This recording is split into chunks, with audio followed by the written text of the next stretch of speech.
get the shot at the beginning. That's okay. You got it? Yeah, I got it. We're not stopping to talk about this, right? We're fantastic on.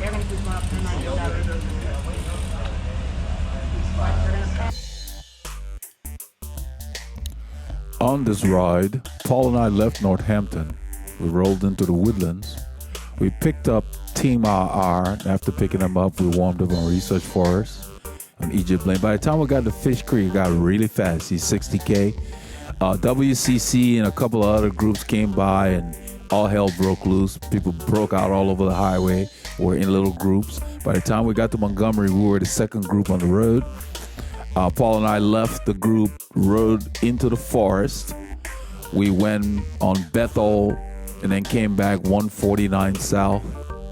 We took Hidden Forest Road to Mount Pleasant Road, came back on 1097. I mean, we were really moving. We filmed the forest. Once we got back into Montgomery, off camera, we took Spring Branch Road, cut back through the neighborhood there. By the time we got into Keenan, we filmed our favorite road, Keenan Cutoff Road, back into the woodland. I think that you all will enjoy the clips we got for you, because even though our training has been decreased for this period, it was a very fast ride, and we're riding more on situational ego than really anything that was planned. And so I think you will love what you see.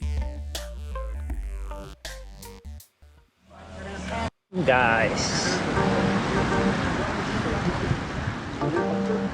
We're rolling out of crust pizza. Uh-huh.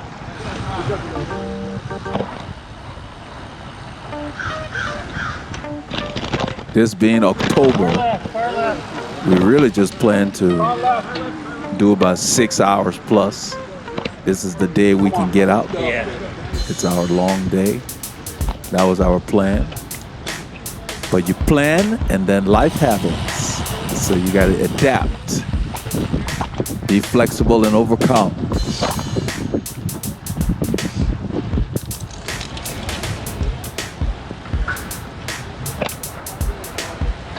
I've got my Souke sports jersey on. The green goes well with the Rafa green here.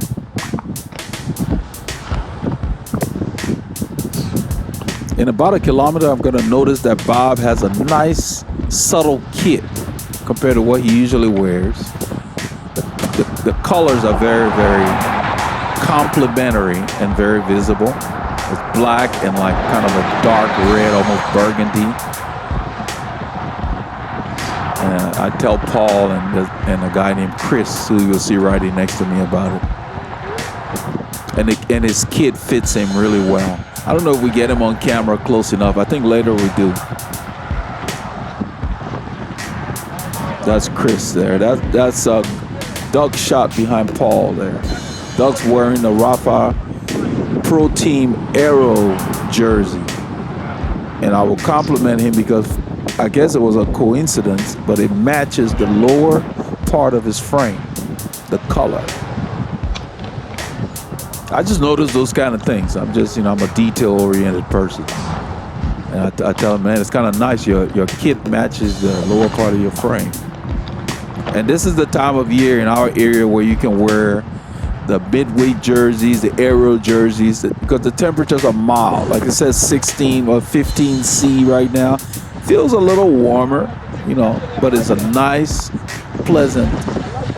I'm telling Chris here, I like Bob's kid. Bob is 3 riders up. Can't see him, and I tell Paul about it. See the red trim at the shoulder? Yeah. Down the arms? Yeah. Very visible. That's Bob in the front there. And he's got it on the pin. And this kit he's wearing fits him better than most of the other stuff I've seen him in. Kudos to Bob. So I ride up and I tell Chris, yeah, it fits him well too.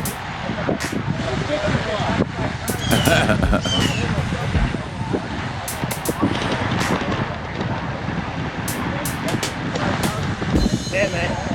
It's a good investment. Your kit is important because your body makes you work the hardest. Your kit and then your fit. I said it last week. I saw you on the film. we were in the Fishcreek, and you were talking to Mike one guy, and that guy thought he wasn't hot. He wasn't in front of you, and you give him a look like. The light went to yellow. We were already in the intersection. That's why I put my arm out to let everybody know we're not stopping. Paul's talking to Doug about what happened last week in the video that we put out where Abby was leaving these gaps. And Doug looked at him like, what are you doing? So Paul and Doug are having a conversation. It's funny. Yeah. This group has gotten faster compared to what they used to do in the past, with the injection of different riders, different personalities, and it probably is the same thing in your group. Depending on who shows up, the character of the group will vary.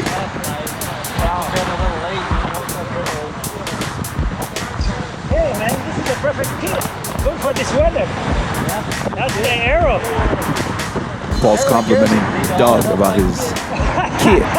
He said, Doug said, I need all the help I can get. It hugs your body well.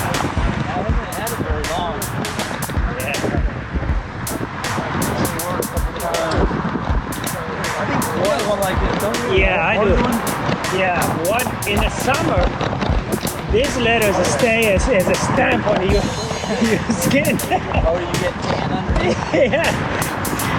What Paul's talking about is the Rafa jersey. That arrow has the word Rafa in block letters.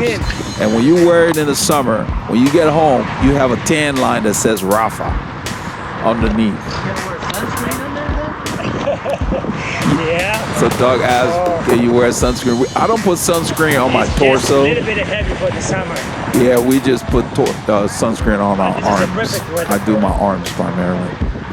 But it is too uncomfortable to wear the Aero jersey in our summers here.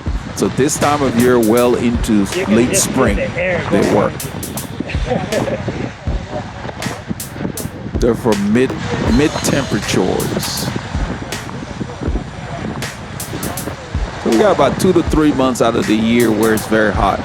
From late June to like the end of August, it's hot down How's your here. brother Greg, man? He's good? Paul asked Doug about Greg, Doug's brother. Greg is an ultra marathon cyclist. He does these 300 miles a day Usually he makes events. those big rides. Big miles. Ride out in Utah, 100-mile ride. Yeah. He got sick. After the ride or? Well, he started before, and he started the ride, but didn't end up finishing because he was vomiting. And Oh man. So what Doug is talking about here is there was a big ride in Utah that his brother Greg did, and he was not well before the ride. You know, you plan for a big event, and even if you're a little under, you still want to kind of try to see if you can finish. So he went there sick and didn't finish the ride because about halfway, I think he did 150 up to 300 miles. Then he got sick and started throwing up and stuff. So he was sick before, and then it just got worse from what I heard here on the clips. So yeah, sometimes, you know, like I said, you plan and then life happens. But we haven't seen him in a while. That's why Paul was asking how he was doing, because we had not seen him since his preparation for that big ride.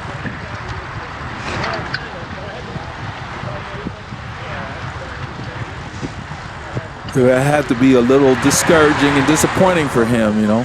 You travel all the way to Utah to do an event you prepare for, and you're not doing well. Pretty much. We were forced back to work, even though no one encouraged to go back to the office, but we are back. And then now they're making everybody to be vaccinated. And if you're not, you're out of there. they haven't rolled that out at our office yet, but I'm expecting they will. Yeah. Yeah, Paul worked for United Airlines. I haven't been back. Doug was asking how whether things were back to normal. Some riders get through this light here, There's like 3 or 4 of them, and 2 of them keep going. Scott and another rider. We catch back up with them on the highway. We're gonna do a time lapse in a little bit because there was a long light. We just caught the red, so by the time it cycles through, somebody's greeting us.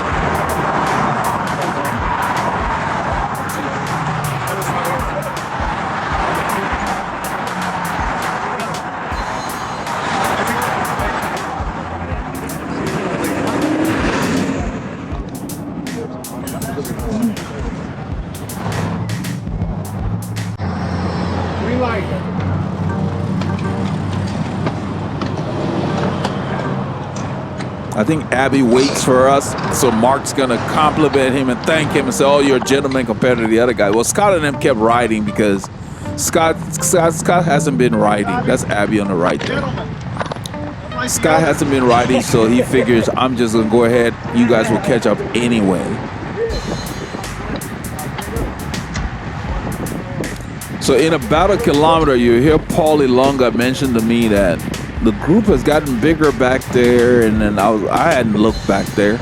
But what ended up happening was the Woodland Cycling Club leaves about 7:30 as well from another location in the Woodlands, and they ride up on the rear of the group. And so they sit behind us. That's Mike S5 waving at the camera. They sit behind us until we get on Fish Creek, and then you will see them come around. So right here, I think Doug's gonna say good morning as he comes by, and we chat a little bit. That's why I notice his jersey matches the lower part of his frame. I like how your jersey matches the lower part of your frame. And he looked down to look at his frame. So I don't know if it never caught his eye, but those are the kind of things I look at. I'm really good at coordinating. And it looked cool. And the jersey fits him really well. That's the Rafa Pro Team Aero jersey. We have a few copies of those. But this is the time of year, as Paulie Longa mentioned, to wear those jerseys because we have very nice, mild temperatures well into spring. You know, it gets colder here, but it doesn't last. So this is when you can enjoy your midweek jerseys. That's Abby's yelling back there. I think this is where some of the guys from the WCC have ridden up to the back of the group. I did not look back. I just heard him exclaim. And I keep riding, and in a bit, Paulie Longa says, the group has grown back there. You know, and I think I mentioned it's just our group. And he said, well, that's kind of a big group. But he was right. There was a different group of probably 7 to 10 riders from the WCC that rode up. Fabian is back in town. He's been traveling. Mo is currently out of town. I believe he's still in Italy visiting family. And so they have a standing ride, and whoever's available, they show up. So I noticed there was Christian there, Jesus, Kenny, Sana, and then Fabian was at the front. Fabian been traveling all over Spain and other places, so he's brought his newfound fitness. And it just, in a little bit, you will just see it. It gets crazy fast. But it was good. It felt like I was racing again because for a while I was at race pace. It's not often that I operate in that zone, so that's just not the kind of riding I'm doing nowadays. It looks like a huge group coming up on the back. Some group joined us or something? Yeah, I told him I don't know. Yeah, I did not look back, so I was not aware. And then as we turn, you will see them come by.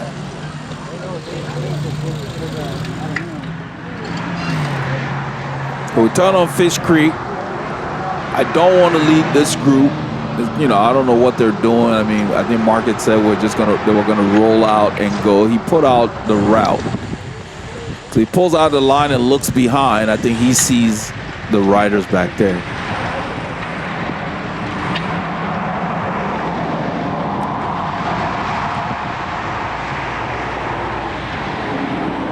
This is the calm before the storm.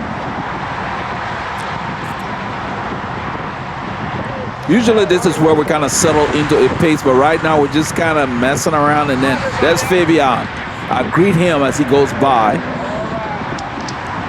Abby's sitting on that wheel, but he can't make up his mind. See, that he leaves a gap over there. Well, with those guys, you can't do that. They're gone. You see that in the distance? They're gone. You can't be messing around. You're going to ride with them, ride with them. That's Jerry. So Jerry comes by, I greet him. And then Christian right here in the red. Yeah, that's Christian. Now, I want you to keep your eye on my cadence. I rev it up a little bit because I don't want to just be sitting out here. I'm riding up to Mark. This guy says good morning to Paul. He's riding with them, but he's a little far off, so he's going to have to work to get up there. And he's working there. He's in a larger gear, and he's working. I'm probably in a 53-19, something small like that, relatively. And I've just got my cadence revved up. I want to get on Mark's wheel because at this point, I'm just staying with the group I started with. Those guys are up the road already. In a little bit, I'll put an arrow on them. So I think, okay, yeah, they've gone by. They've said good morning. We're riding. This is Bob. This is the kid I was talking about. See how well it fits him? That's a nice looking kit. It's the best kit I've seen Bob wear as far as fit. Those guys are up the road. That's where you see the arrow. That's the Woodland Cycling Club. And whatever pace they're holding, they hold it because everybody pulls through. They have really good formation. At this point, we're just riding along. Then in a little bit, another group comes by, like 5 or 6 riders. And in my mind, I'm thinking, what are we, chopped liver? Everybody's passing us? And I guess other people in this group felt the same way. And then they're like, okay, it's on. So watch. Here we go. 1, 2, 3, 4, 5, 6 riders pass us. And we're like, what is this? We don't know these guys. It's just another group out of the woodlands. So Abby gets on their wheel. And you will see that's Mark Weingrei who's riding with us. I don't know what he's doing here, but he was actually trying to get up to the WCC guys. Well, he should have gotten on their wheel earlier. Remember, you're going to see him in a little bit. He never makes it. You're not going to catch those guys. You'd have to do 45K to catch them. So I go ahead and rev up my cadence here and decide my group's riding up the road. I need to stay with them. So at this point, we're like group number 3 now. And I ride up to group number 2. Just revving the cadence, staying in the same moderate gear I'm in. And the reason I'm doing that, I decided if we're gonna do this for a while, I need to get my body ready to handle high speeds. And it's best with the right cadence. Look at the speeds. This is the fastest we've gone down this thing. We're moving. We hit about 60K, which is about 37, 38 miles an hour right here. So I get in the drops and I know it's on. I'm ready to ride now. I'm right at sweet spot.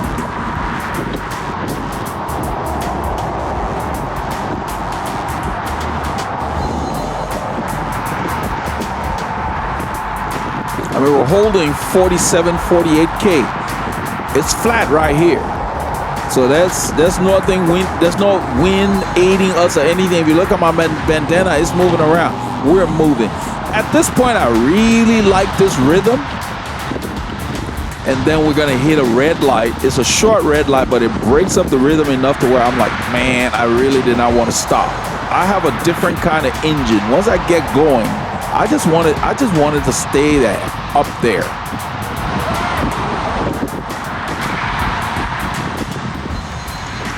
So right here, I go ahead and downshift because I know the light is not going to be long.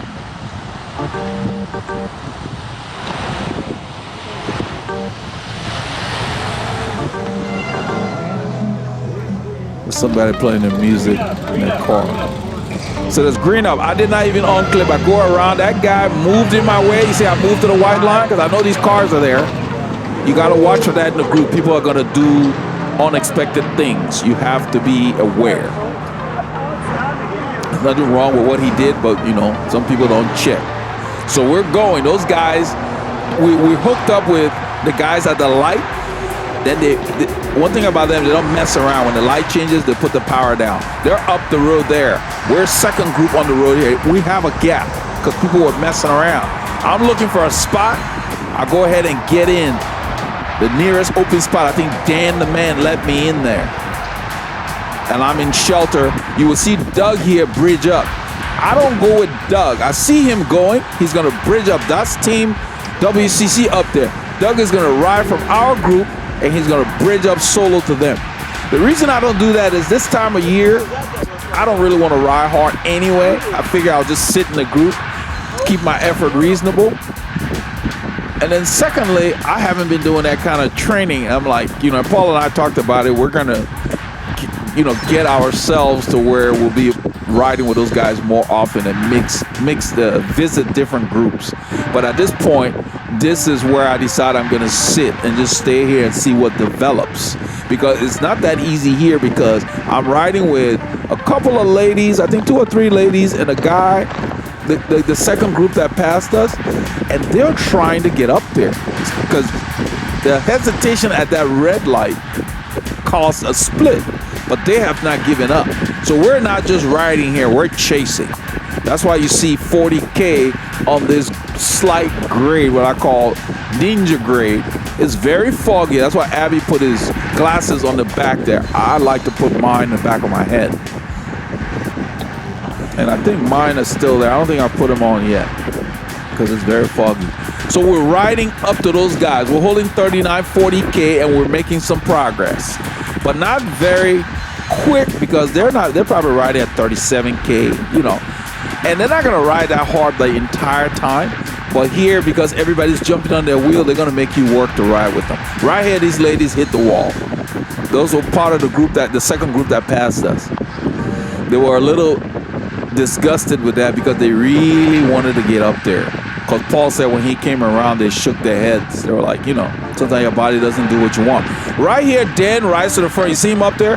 He's going to go try to do a pull, but he doesn't pull long enough, and he kind of breaks up the rhythm. I mean, his intent was great, but it's just harder than he wanted to go. This is Mike, who was trying to get up there and never made it, and then at that light, he got back. But right here, he gets dropped because he is already fried. He's fried himself to where he can't even ride with us here. And this is group 2. See, Dan pulled up. You see that lady? She'll put her arm out in frustration. Watch. Right there. She's like, what was that? Because you can break up the rhythm. So she stands. There's the group up the road. And I'm just sitting on this guy's wheel. He had been pulling for a while. The guy in white. I never got his name. You will hear me call out to him after he gets dropped. We'll come by, and when I'm waiting for Paul, he passes me, which you don't see on camera, but then we'll come back, we'll tell him, come on, let's go. But right here, we're going hard. I am 173 beats per minute. That's race pace. So I just settled into a groove. You can see the watts are up. We're riding 350 plus to 400 watts, holding it. It's on. And right here, I think Paul is working harder than he should because he's not on Dan's wheel. He needs to be closer. He needs to get up there. Too much of a distance here. So what happened is that we have not been training to ride this fast. So Paul has not acclimated to this kind of riding. Neither have I, but I've done it enough times to where I'm an old dog at it. So I'm riding craftily right now. I'm sitting in very close. And that makes a big difference. So at this point, Abby decides to chat. I don't know why they do that. It's the same foolishness Mike was doing last week. He comes and he says, Rafa twin, and then he laughs. I just ignored him completely. This is done. We've already caught the group right here. We are part of group 1 here now. So that lady closed the gap. But she fried herself because in a few kilometers off camera, we saw her go heading back the other way. So we're all together here. At this point, Paul is struggling a little bit. You can see him getting gapped right here. And we talked about it after the ride. So there are certain things we're going to work on this winter to where we're going to do more of this kind of riding. So we decided that this is something we want to do because it was fun. We really enjoyed it. I am sitting in so tightly that even though it's hard and I haven't done it that much, based on my position, I'm saving energy. You can see my heart rate has come down a few beats. We're pulling away from Paul here at this point. So he needs to work on stressing his aerobic system. We've already discussed that. He's got the workouts to do. So in a matter of time, he will be fine with this kind of effort. I notice at this point that he's not there, and I'm trying to decide, okay, do I stay with these guys or do I wait for him here or do we regroup later? In a few kilometers, I decide to wait for him because I'm like, okay, he and I had talked. If we get separated, film what's happening. So you see him turn the camera around. That's our group. That's Team IR back there. Then he flipped it back here. We'd already discussed this. At this point, you see watts is 0. I turned off the power and I let those guys go. I pull out the line. I decided to wait for him. I can see him in my mirror because he's got his light on and I can see his light flashing. We keep our lights on, especially when it's foggy, front and back. So I basically am waiting for him and he's riding up to me. You hear what he says when he gets to me. Because Paul is a glutton for punishment. No matter how hard it is, he enjoys it. That best was a brief. That was vicious. Yeah. Sheesh. Yeah. The harder things are with Paul, he wants to do more. So we came up with a plan. We're going to be doing more of this. I mean, not this month, but I'm just saying this winter we're going to ramp up our training to where you will start noticing that our efforts for our long rides are going to go up. We're going to cover more distance because we're going to be doing some preparatory work to start visiting the faster boys. That's his breath right there. That's the guy in the white. He had gone past me because he got dropped before I pulled out. There he is. I told him to come on. He had gotten dropped when we caught the group at Ridge Lake Shores. He was struggling, and so he pulled out the line. Don't mess yourself on this one, you're gonna die.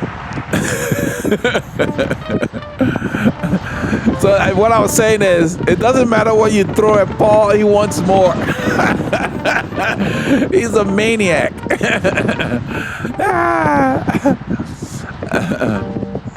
So he just needs more aerobic work because his legs are strong enough to handle it. But he said that his aerobic system is not up to par for those changes in pace. And so we're going to work on that, you know. So if you're having problems, get one of our training plans. He already has one of them, so I just told him which workout to go do. Yeah, we got a huge group. In fact, we're thinking about doing a ride together later this week if our schedules permit. So I edge up the pace just a little bit, and I tell him there's a group behind us. I see them in my mirror. It's the Team RR guys coming around.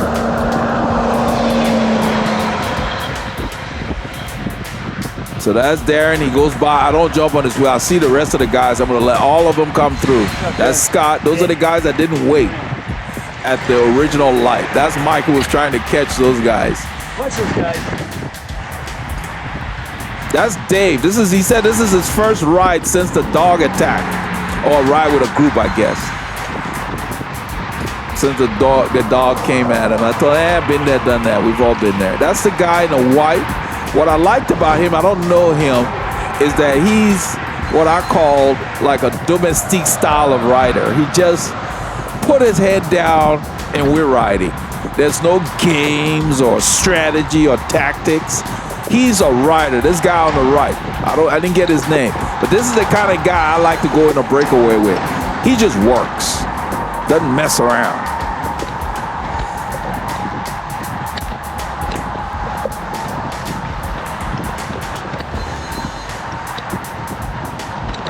As we crest the overpass, then I notice there is a gap. A few riders have increased the pace up there and they're a little separated from us here. I just move to the left, keep the power on, and I'm gonna just decide to ride back up because they're not that far up the road.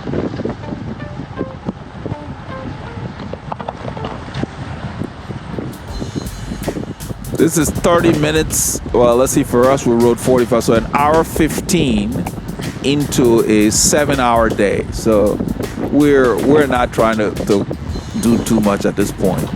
Just steady she goes.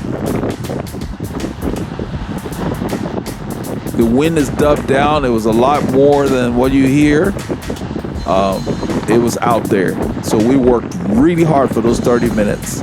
I spent more time in zone 4 on this ride than I had planned. But I was no worse for wear. The key was that I never at any point exceeded where I was pedaling squares or anything. And that's because I was sitting tightly in that group. And even if I had gotten to the front during the chase, I wouldn't have stayed very long. I would have taken a few short strokes.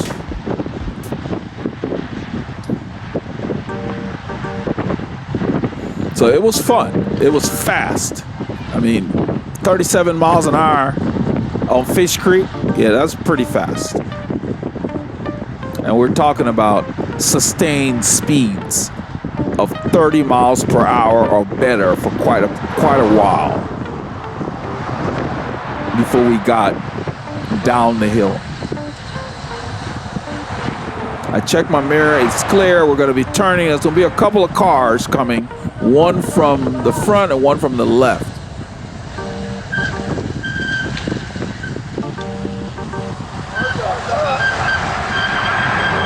You hear those brakes making noises? Somebody needs to get them adjusted. They should not be making noise like that. They're not properly adjusted. Your brakes should not, you should not hear your brakes.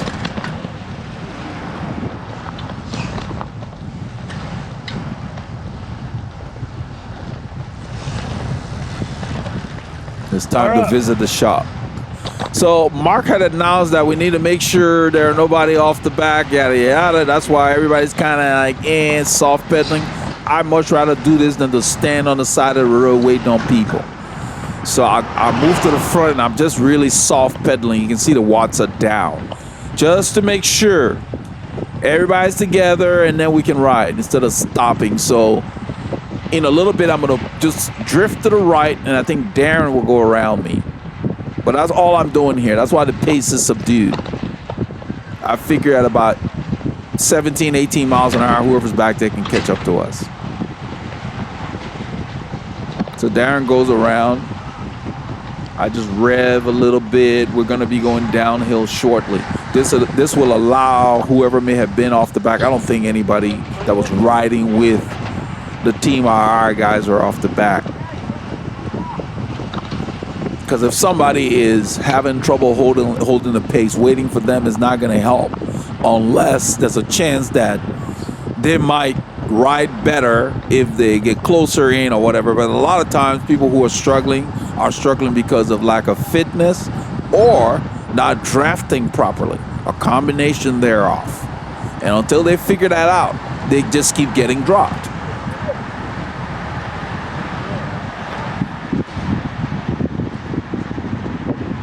I always say tete j'aime. I ride with my head and my legs. You have to. Head and legs. So we set car back a couple of times. Guys acting like they're ignoring it. I see James drifting to the left. There's a car wanting to pass. So somebody let them know urgently there's a car back. You know, you need to use your half of the road. There's no stripe there, but you can gauge it. We don't need to be all over the road. And you will hear Paulie Longar talk about James again, because James goes in a few kilometers. We're descending.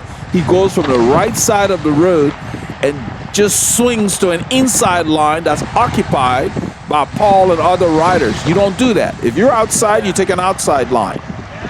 You know, so several times Paul talks about how they're all over the road. That's the same stuff last week, and that's why drivers honk when you're doing stuff like that. You need to be a little more predictable. Well, for me it was just hanging on and it's still good to use. So I'm not sure what they're doing here, but you will see all of a sudden they stop. They just stop and they're blocking the road. That's Jonathan, who got dropped from the front group. Jonathan's not waiting for us. He got dropped. That group was hard. Put your tongues back in. I'm gonna move through here. I don't have time to stop here in this corner. It's time to go. I check for a car and I go. We don't need to stop. You can be riding. You ride slower and catch your breath. 35 miles an hour on Fishcreek. That's a little much. Oh, yeah, I got some T-days. Hey, Mark, that seems faster than normal. Yeah, like about 10 miles an hour. Holy crap.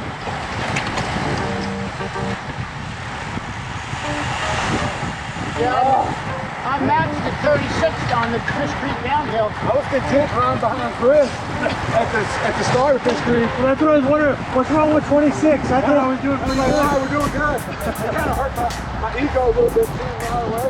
Yeah. And then I think my I kind of let that play so you could hear all the stories about what transpired, battle stories about Fishcreek. It was very fast on Fishcreek. If you didn't use your head, you're not going to stay with that front group. And you have to be fitted to your bicycle. Here's why. On a flat road or rolling terrain, when they're going that fast, you don't have the luxury of being mechanically inefficient. So what ends up happening is, if your fit is not right and all you're doing is pushing, your quads get tired. You can't turn it as fast, so you can't react to the speed changes. You've got an 11 or 12 or whatever on there. You shouldn't have been riding that. I was riding a 17 or a 16. I saw a lot of riders further down the cluster, but if you're already down the cluster that early in the ride, your legs will tire out. That's all the more reason why you need to train yourself to be more dynamic. You can't sit there and cruise in a, what I call an overdrive gear while people are accelerating. You've got to use your mid-range gears, meaning if you like a car with a 5-speed, you got to be in the, let's say 3 or 4, the 3rd or 4th gear. That's what you're using to accelerate. Same thing on the bicycle. You can't be in the 12 on a flat road and we're accelerating after a stop. You have no momentum. You got to downshift, you got to rev that thing up. Yeah, it will raise your respiration rate, but you have to be able to adapt to that. So it's a science. You have to use your head. You have to save, Mo called it saving your legs. There was one ride we were all with Mo and them, and in the parking lot, he was telling people that, oh, on this part of the ride, we're going to be going through the forest. Make sure you save your legs here for later. That's what he meant. In other words, don't be mashing no 12 when you know you got the forest coming up where you're going to be dealing with a lot more climbs. You got to use your head. You got to save your legs.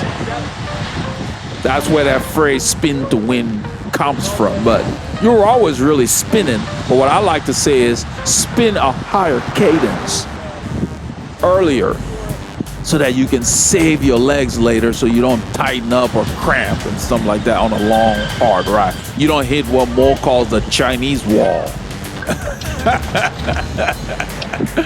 That's the wall you can't come back from. You unravel like a ball of string. A ball of broken string is more like it. Yeah, so you have to really, I love this sport because like other sports, more so in cycling, it's a very challenging sport. Even if you ride alone, you can't master it ever, because every day nature throws something different at you. That's why cycling is so interesting. You ride the same course and it's going to be different every day, or even during the same day at different times of the day, you know. So yeah, cycling is a sport for life.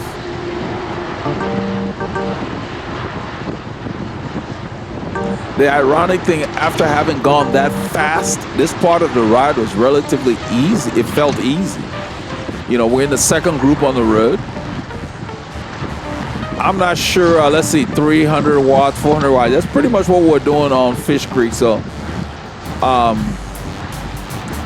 if you look at my RPMs, we're climbing here. I'm right around 100 RPMs.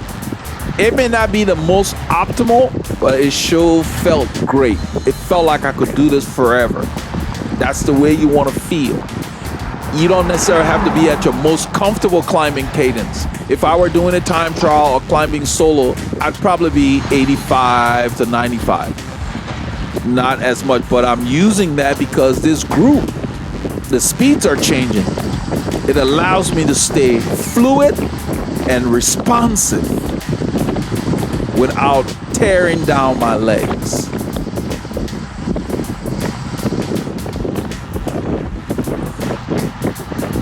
So you have to work at it. You have to do specific workouts to build your adaptation. And then you have to make sure your bicycle fits you. If you're squirreling all over the place, you're not going to be able to pedal. I am anchored on my bicycle. I'm sitting where I need to be. I don't need to search for it.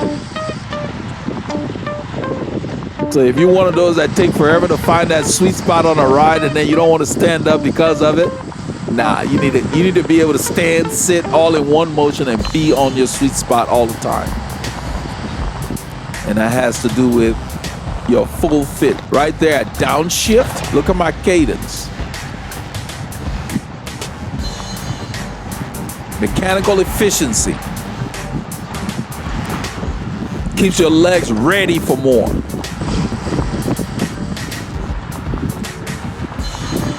So then when it slow down, I just soft pedal or stop pedaling like here, but you just kind of float on the gears. And it does save your lower back.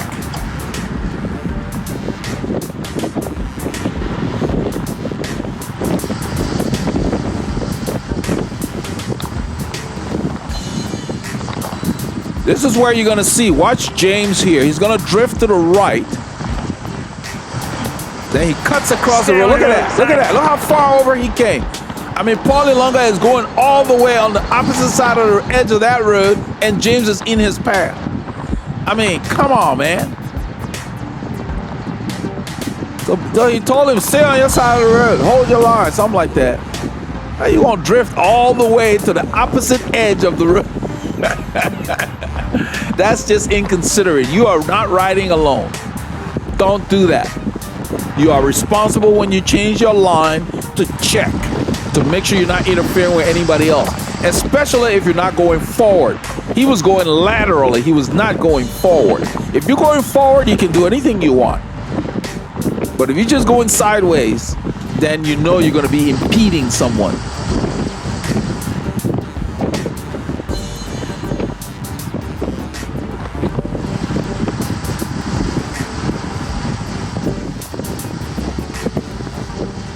You got to ride in such a manner that you show. Look at my cadence. You should look like you have snap in your legs.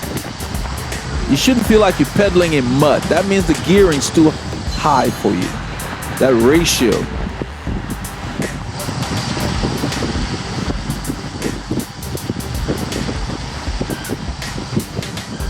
Don't get me wrong, it's hard on your system to pedal like that, but that's what it takes. You want to be fast? That's speed. Dragging a big gear around is not speed. Just give you dead legs.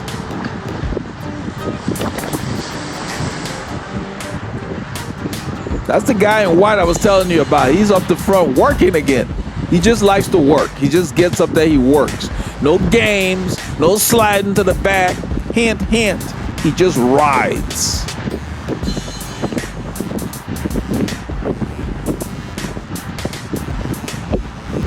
Because that's what makes you strong. This is not a road race. Tactics mean nothing out here. It's a group ride. You want to work out? Get there and work. Get home feeling like, yeah, I had a good workout. That's what it's about. When you go to competition, then you can work on being more tactical and making sure you're not working more than the others. In a group ride, nobody wins anything, so nobody cares whether you come and sprint around a guy who's been pulling for 10 miles. Because guess what? If that guy decides not to pull for 10 miles and he attacks, he will be able to stay off the front for 10 miles because he has put his nose in the wind before. You want to be strong? Work. That's what it takes. Because when it gets really hard, tactics matter very little. You know, you're going up a hill, you got to be able to pedal. You got to be able to put the watts down. There was a guy here named Al that rides with Mo, and then one time he says, it matters very little what you do in a sprint if you can't do 1,250 watts, and that's what it calls for. What he meant was you got to be able to put the watts required to bridge up to that front group or front trio of riders. So if you've never worked that hard and all you did was follow wheels, you will be left out in the cold.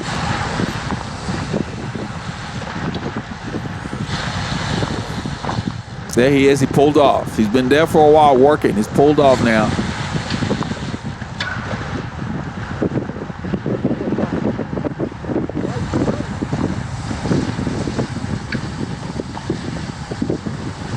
There's a lull in the pace. The next person that took over, I guess, they don't want to work that hard.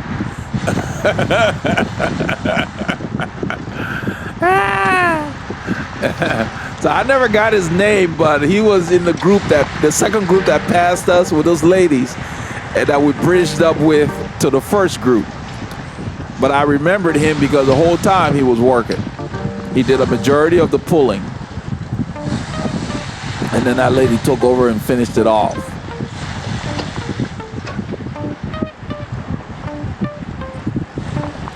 The group, there's too much of a lull. I decided I'm gonna go to the front. Then Bob wants to race now. He was sitting there messing around. You know, I'm not wasting my energy. So I'm riding. He's sitting in the wind. This is why they get dropped. He's sitting at the right. So he's gonna kill himself because he wants to say hi to these ladies here coming up. He rides with them often. I think it's Liz Davis and another lady. I don't know her name. You hear him yell. Yeah. So he rides with those ladies. On Sunday, I rode with them. You see, these guys are all over the road. That's what Paul said, hold your lane. I was like, I don't know what they're doing, but that happens in a group ride. You just got to be aware of it. But that nonsense that James did on that curve, that's not normal in a group ride. You don't swing all the way across the road like that. So they're sprinting up this little thing, and then they're going to stop at 28.54. That's a usual. I don't participate. There's no point to it. So I'm just riding. Because I told Paul we're not stopping.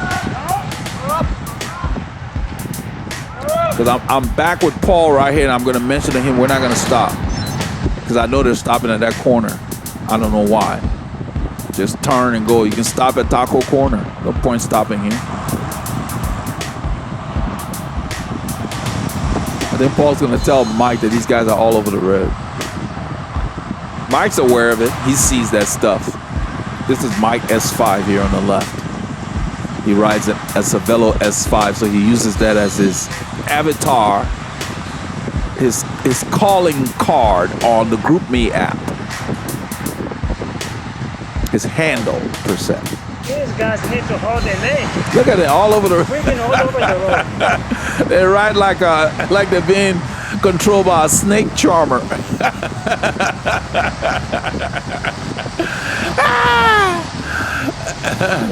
Yeah, I mean, that's fine. If you ride with people that do that, just make sure you protect your front wheel by making sure you're not overlapped. That's all. Then you don't have to worry about what they're doing.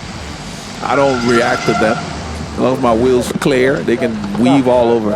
So we go around them here. We don't stop. I look for that car, and then I take the shoulder. There's no point in stopping there. They don't stop very long, but I don't know why they stop. They always do that. It's like, just go. Taco Corner is about probably 6 kilometers off the road. You legends! We're in the forest. Look at my brother's kit. This is serious business. This is about 2 hours later. Hey, by now you've seen those crazy clips. This is like how not to ride in October. Too fast for October. Too fast for any time of the year. I just sat in for as long as I could and decided not to kill myself, but it was just faster than I should be going this time of the year because my training has been dropped down because this is the time to spend more time on your life and not just cycling, family, work, whatever. Those of you in my program, you know what I'm talking about. If you're not in the program, get yourself a copy. This ride has been brought to you by Souke Sports. I've got on my Souke jersey here. So look in the description, get yourself some reasonably priced cycling couture. Yeah, Souke's coming out with the winter line. I'm going to be putting out a video testing the winter jersey they're coming out with. They've got two versions. One's lighter than the other. Paul's going to be testing the heavier one. I like the lighter one because I run hot. But I like that they have different grades of the fabric because everybody's different. Not everybody needs the super heavy stuff. You can always layer up. So we're on Mount Pleasant Road here. We noticed this new pavement. Then for the first time, there's a stop sign. There's a speed limit sign we just passed. Yeah. I'd never seen one in here. And it said 40. I'd never seen one. They never had one in there. I wouldn't do 40 on this road in my car. It's just too narrow. I mean, look at this thing. You know, looks like a car path or a wagon trail. You know, this is the Sam Houston National Forest.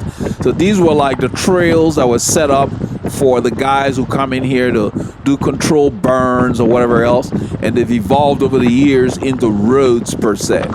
So that's why they're narrow. There's not a whole lot of volume here. You know, as we get closer towards Montgomery, there are some neighborhoods and stuff. But still, the road is narrow the entire way. But it's usually a car now and then. So, great place to train. I like coming out here. And you can see why it's quiet.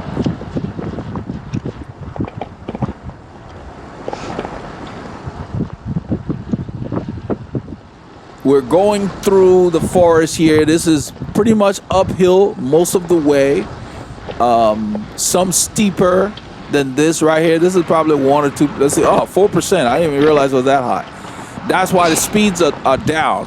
But the effort is basically we're trying to keep it in zone 2. We're not always successful because when you come to the hills, you know, it's going to climb. It's going to go up. So Paul takes the lead here.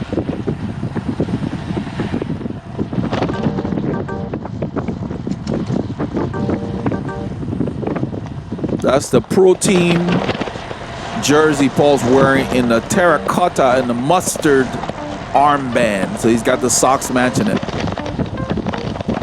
I told him, I said, the next time you wear it, see if you can get a pair of terracotta socks to go with that. That would really pop. The color's very nice and vibrant without being too loud. I'm not sure how I'm holding the camera here, but this is an interesting shot. I may have it in the drops.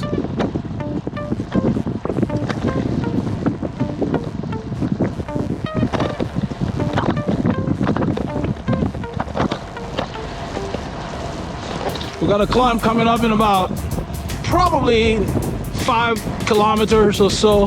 We're gonna film. We're gonna have Paul with the camera. He's gonna film and show you guys how to ride a climb without killing yourself. Because when you need to go faster, you will. You work on your form. That's what we're gonna focus on. So just keep that in mind. It's coming up. Don't feel the need to always go up your local climbs in anger. You will get tired of riding them. It's a succession of like 3 climbs in a row. And the last one is just long and stair-stepper.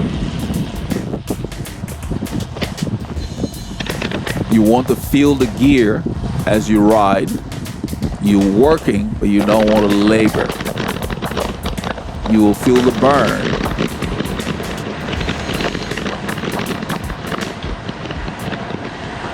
A bit choppy in here.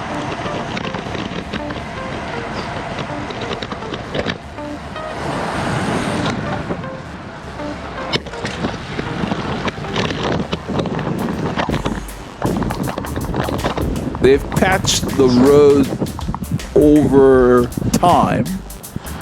So even the patches are creating some imperfections. Because depending on how zealous the patch was, Look at that road up there. some of them are not very smooth where they transition into the existing pavement.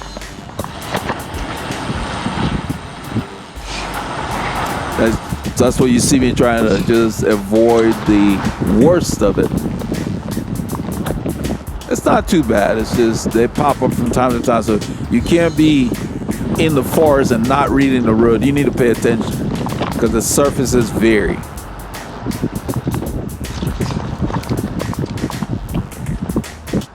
Plus, these roads stay damp after the rain longer because of all the canopy keeping the sun off of them. They take longer to dry.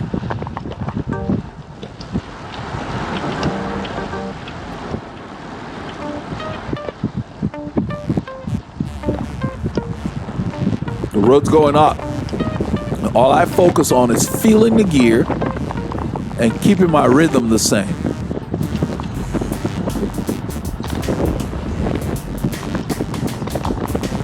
The emphasis is not on how many watts I can put out, but more on riding a gear that will be sustainable for the entire climb.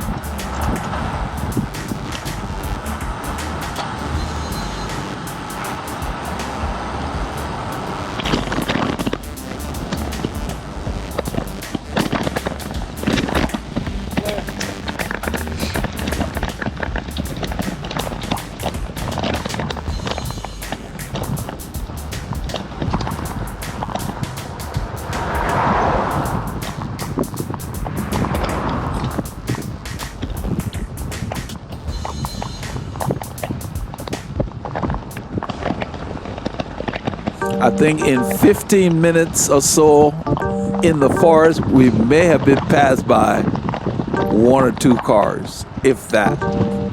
And if so, you'll see it on film. 'Cause we filmed the entire time. I think when we got closer to 1097, we had a couple of cars that passed. So two or three cars in 15 minutes.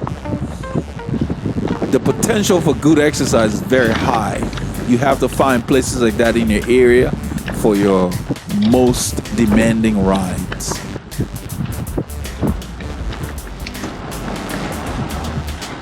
Most of this between 2 to 6%. You can get enough of a workout in this kind of terrain. Ride this, keep the pressure on, for 1097.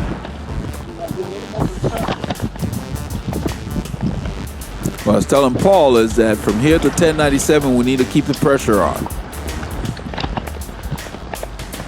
Meaning at all times, you want to be in your most optimal gear for the zone you wish to stay in. So we're right at the top of zone 2, and that's where we want to stay. On the climbs, it'll go higher, but that's to be expected. It'll be more like a tempo.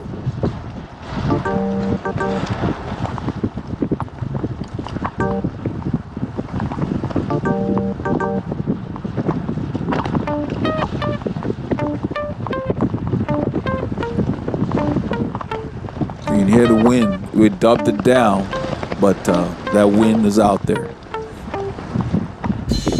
The trees help a little bit.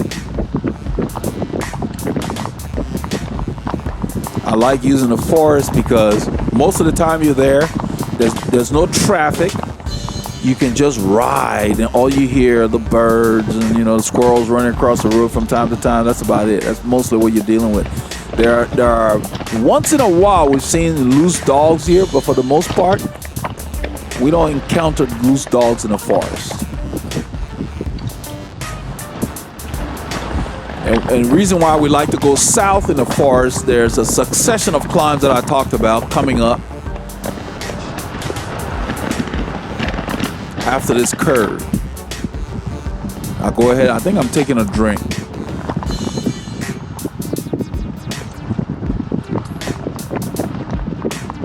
No, I wasn't. I thought I reached for the bottle. But as we turn, we'll see the first one. The road's a little choppy, so I stand, dodging those little crevices and cracks. The patina of this road. There are more cars going the other way than south. More people are going north. That's the first climb that's coming. And the pavement is really chopped up as you approach the climb. They've got like broken pieces of pavement that they added. Look at it. They have little lips So I let off the weight as I hit that little lip. And now we're on this climb. Let's see, it says 4%. I think it's more, yeah, not 5, it's more than that. Yeah, so, and there's a good little length. So you got to think about the next one coming and not kill yourself here. Yeah. Right. Yep. Feel right here.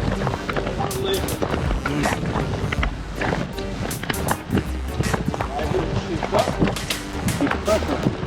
Save your legs.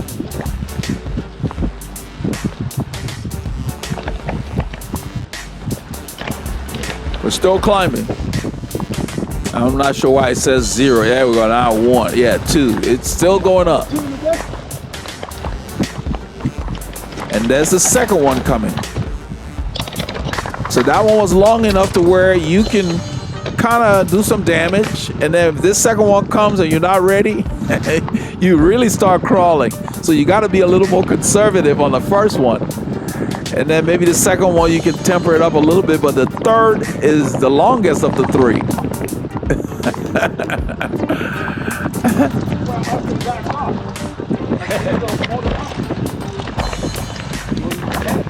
My power to weight ratio has improved.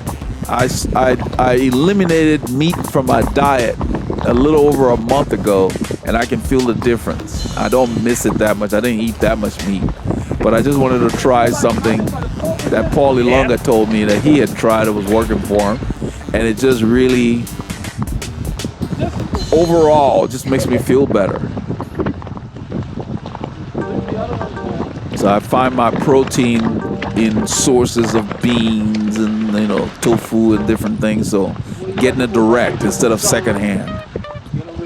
And I'll have to deal with all the side stuff that you get from meat. Plus meat stays longer in your system. So I dropped 8 pounds without changing anything I was doing, and I'm not really riding as much when I'm riding my full program. So I know that the potential is just extreme. So I think that's like 84 kilos or something. So it's pretty significant. It used to be, let's see, 86, 2 kilos. It's 4 pounds. So I dropped about almost 4 kilos without trying. I mean, the volume of food I eat is high because, you know, they're vegetables, but look at how long we've been climbing here.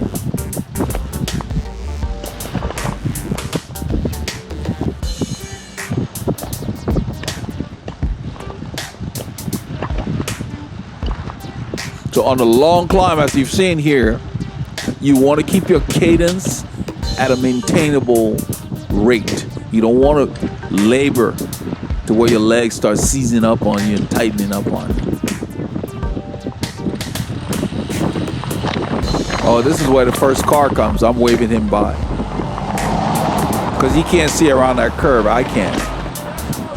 That actually smelled good. We went through this. I don't know what they were cutting. Maybe cedar or whatever. It just smelled. You could smell it. It was strong. And it smelled really pleasant. The stuff that was on the ground. They're cutting a tree or something. Might be cedar.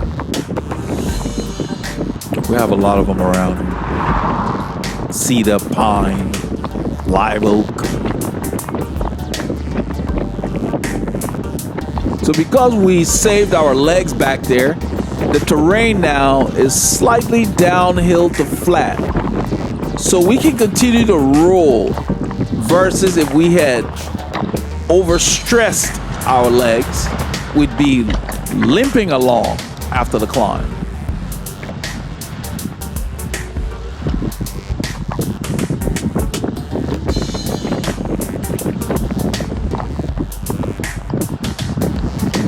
And plus you enjoy it more if you climb under control and then you wait till maybe halfway through you can edge it up if you're feeling good. Because sometimes you may not feel, if you don't feel great on a climb, downshift. Nothing wrong with it. Just ride it. You get a benefit.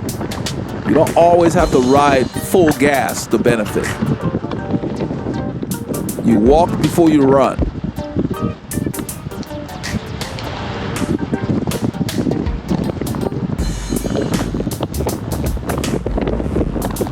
I can tell in my mirror that Paul was not very close. That's why he saw me look behind. Wanted to make sure he was okay. I couldn't see him in there. It's close. When he's close, I can tell based on how he looks in my mirror. But he was too far back, so now he's there.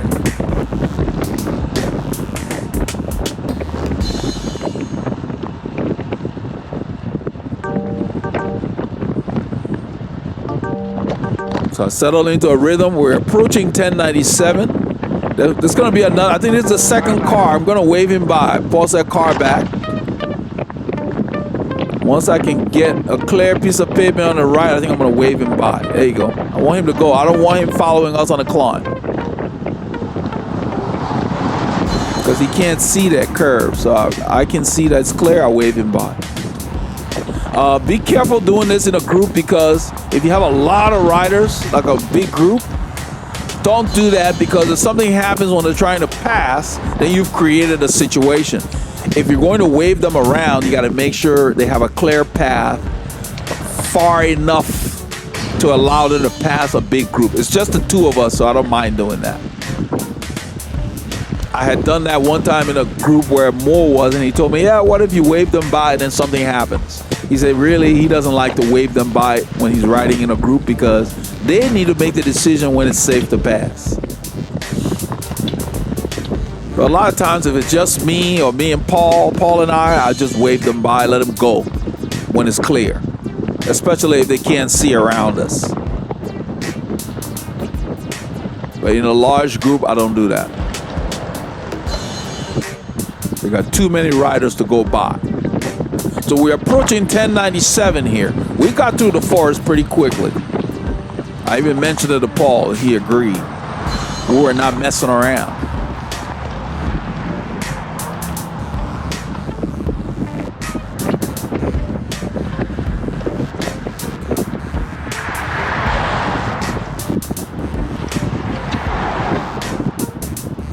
This is 1097 southbound. I think we're going to switch to filming Keenan Cutoff.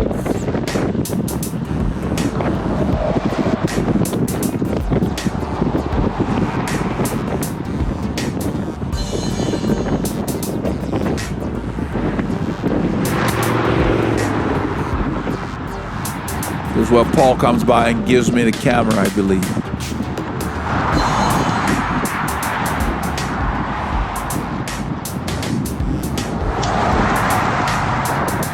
Good, my brother. We enjoyed traversing the forest. We're on our favorite road, Honea-Egypt Road. Figure we'll pick up some clips for you all. Wrapping up this ride. Another epic ride. This is almost 5 hours into the ride, 5 hours and 15 minutes if you include our warm-up time that doesn't show up in the duration. We're on Honea-Egypt Road headed south. Later in the day, you can see how glorious the day has become. Temperatures are fairly mild. Even though it says 28 Celsius, it still feels a little cooler than that. And we just like this road, so we thought we'd share with you.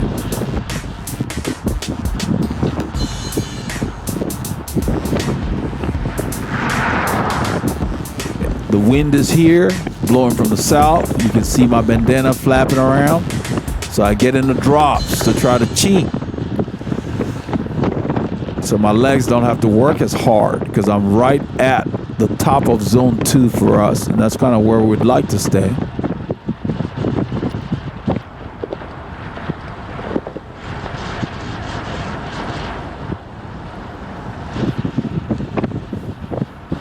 I stay low, driving the gears.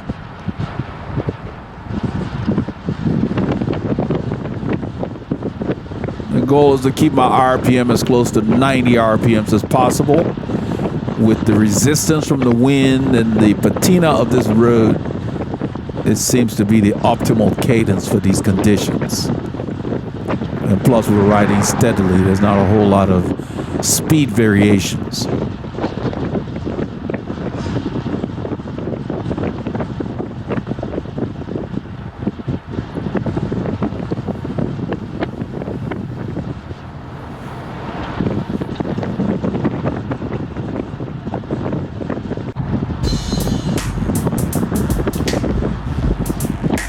continue to drive here, keeping in mind that we've got that last bump that gets us off of this road as we get closer to the woodlands. So you got to save a little something for that. I'm staying a little to the edge of the white line so that Paul can have the left side. Like a slight echelon per se, because that's where the draft is.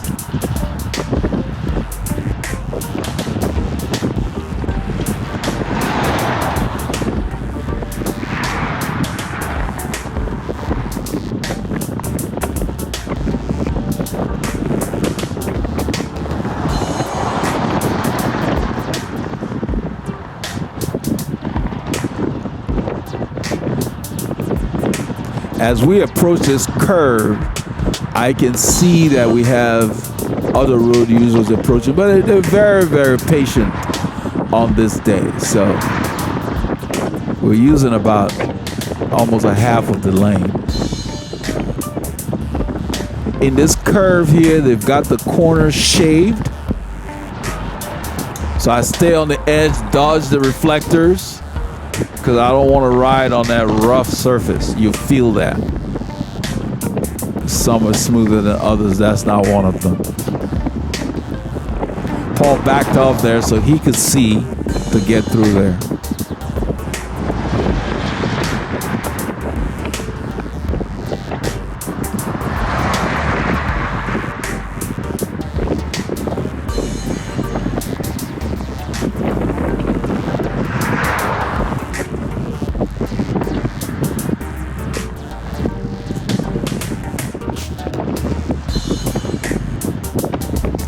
The grade really starts to kick in around here. You can see it says 1%. You can feel it before you really get up there. It starts kind of grinding up. And you hear the wind. We've got a dub, but it was just very breezy.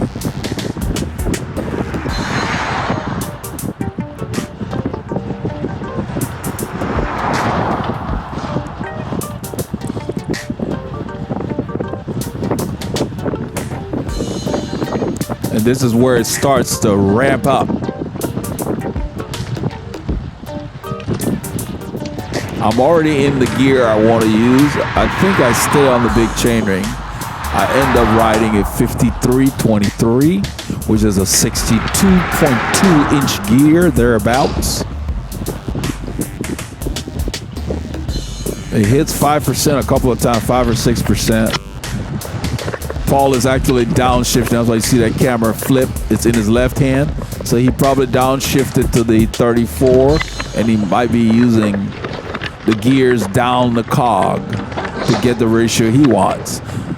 So I'll pull away a bit, but he will ride back up once he gets settled in there. It's not super windy, so I stay on the big chainring. If it was gusting, I'd probably be in a small chainring. Because it gets up to 5 or 6%, then it levels over around 2 or 3. That's what we're dealing with right here.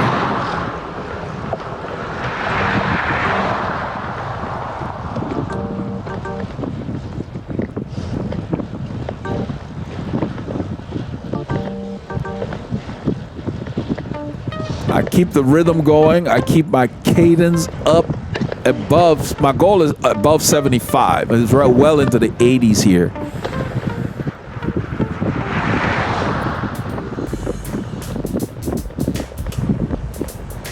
You can see the effort went to the bottom of zone 4.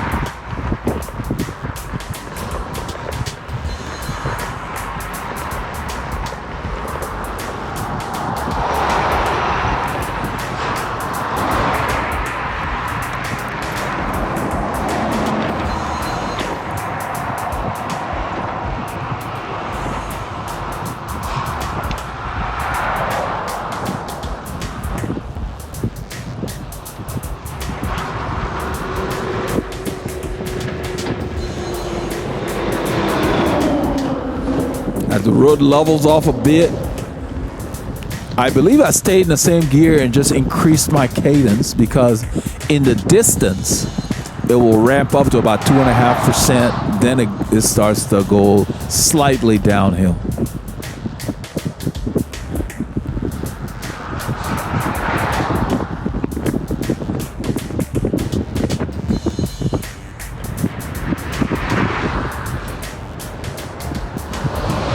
Right here, it starts to kick up just a tad. You got to make sure you're on top of your gear so you don't get bogged down. And right at this intersection, it really drags. You can feel it.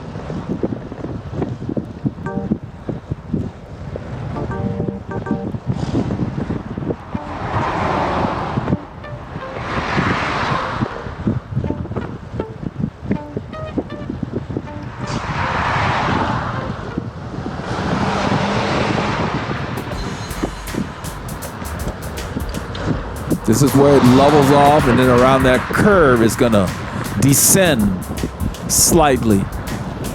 And all I do is I try to keep my rhythm the same by selecting the appropriate ratio.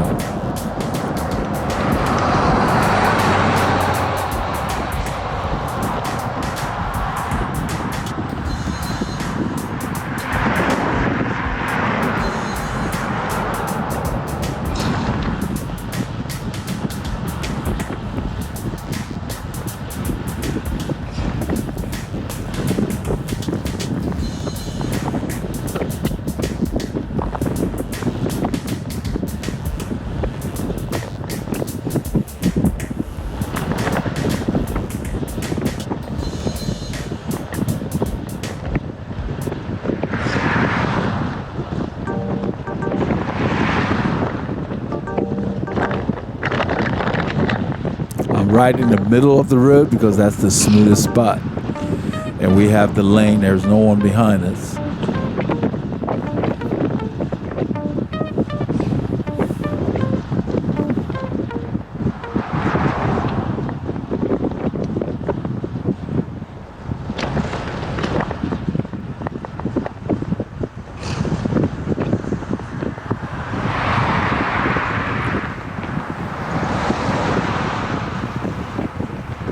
I love having that mirror because you can see the other road users. You can see how they're passing you just by glancing from time to time. It's really neat. There is another car behind us, but he realizes we're coming to the intersection anyway. So he's an above average road user, so he just stays behind us. So since we have a shoulder here, I move up, I check, because you're supposed to turn right on red with care, and then I roll and stay on the shoulder. Because even if the shoulder is there, I don't like to just roll onto the shoulder and you got a motorist coming at full speed. You startle them. They don't know that you're going to stay on the shoulder in that situation. So it's always good to check and just wait, let them go. And then you get on the shoulder, even if you're using the shoulder. Just be more predictable when you're out there. You will get less honks and, you know, have fewer problems with the other road users. We're in town and having to deal with traffic. You know, you'll see I'm keeping my eye on the other road users because we're going to be turning in about probably 500 meters. I'm looking at them. Once it's clear, I'm going to tell Paul, let's move over. And we will go ahead and use the turning a little earlier than normal because they're just queued up here. I hate sitting in traffic, even in my car. It's such an inefficient use of your time.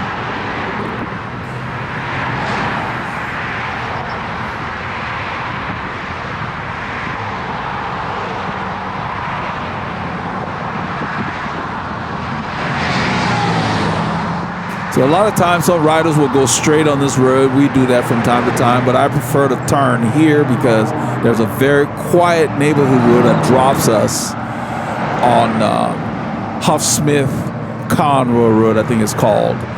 But that becomes Egypt Lane going south, and it's a direct route to Research Forest to get it back into the woodlands.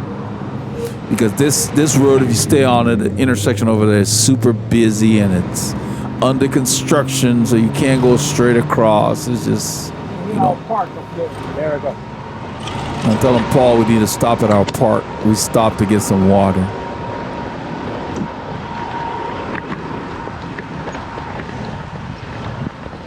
We know where all the parks are in the woodlands. They're everywhere, and you pretty much need to know, especially in the summer. So if you're running low on fluids, they have water available you can just fill up. So this is part of what we did on Saturday.